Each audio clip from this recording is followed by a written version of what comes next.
You are listening to the Stop Binge Eating podcast with Kirsten Sarfty, episode number 237. Welcome to the Stop Binge Eating podcast. It's time for you to end your food obsession and begin feeling confident and in control around food. You are absolutely capable of eliminating binge eating from your life, and I'm going to show you how by giving you simple tools and insights that you can apply in your own life. I'm your host, Kirsten Sarfty. Now let's get to it. Hi, today I'm talking with you about doing the bare minimum. This is something I've recently started talking about more with my group members, especially the ones who have busy lives or who feel overwhelmed. And it's because in my Stop Binge Eating program, I give them a lot. There's the Stop Binge Eating course that has 8 modules with videos and worksheets, coaching calls, an online forum with unlimited written coaching, daily work that I recommend. And within all of that, they're learning so much, gaining tons of tools, and we're covering several topics that can be helpful for them to stop binge eating.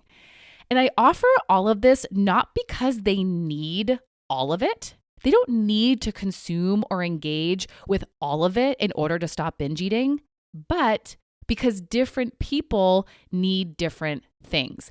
And I want it all to be available for them so they can find what they need and what's most useful for them. And the same goes for you with this podcast. This is episode number 237, which means I've done a lot of episodes on a lot of topics, and maybe you have found some of them or most of them to be useful for you. Maybe there are some that aren't relevant to you, and maybe there are some that are relevant now, and after you focus on working on what you learned in those episodes, you'll find that there are other things you want to work on later, and you go back to other episodes that weren't as relevant at a different point in time. You may look at all these topics and tools I've talked about on all these episodes and feel overwhelmed by them all. Maybe you have a lot of eating habits that you're not happy with, or have a lot of thought patterns that keep coming up about different things that relate to your eating. And you have learned a lot of tools from the podcast and you don't even know where to start. So you don't start. Or you start something but then stop and do something else instead and don't ever fully habituate to anything new because you haven't spent enough time building the habit. Or you look at everything, decide that you don't have time for it all, and your perfectionism creeps in and tells you that if you can't do it all, it's not worth doing, so you do nothing. Having a lot to do or having lots of options can be overwhelming. And one thing you need to know about overwhelm is that it can freeze you. It stops you from taking action on anything. And having a lot to do or lots of options when you don't have a lot of time can result in the same thing. So if any of these situations resonate with you, I recommend you do the bare minimum. Do the bare minimum to get started. Do the bare minimum when you're short on time. You do one thing. You do a small thing. You do what feels doable to you. Now, in order to do this, you have to be on board with the idea that something is better than nothing.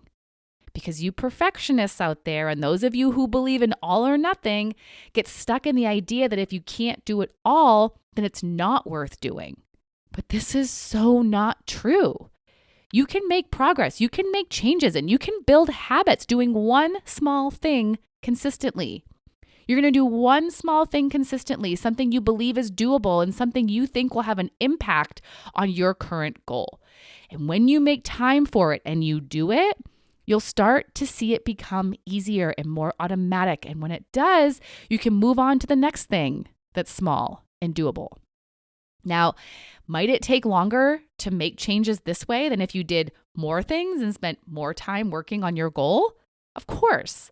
But it for sure won't take as long as it would if you did nothing. Slow progress is better than no progress. So when you're short on time or when you're feeling overwhelmed, do the bare minimum and do one thing. And don't then create overwhelm about choosing what that one thing is. The whole purpose is to ease overwhelm, so let's not increase it.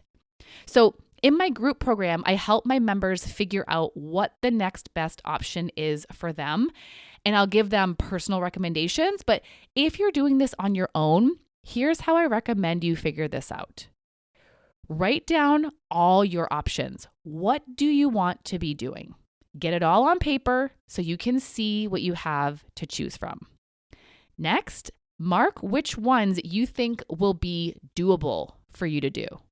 Consider how much time you have to work on this and consider where you're at mentally and which of them won't be too challenging at this point. Then, of all those doable ones, which do you think would be the most impactful? If there's more than one that you think will be the most, just pick one. Don't stress about which one you pick.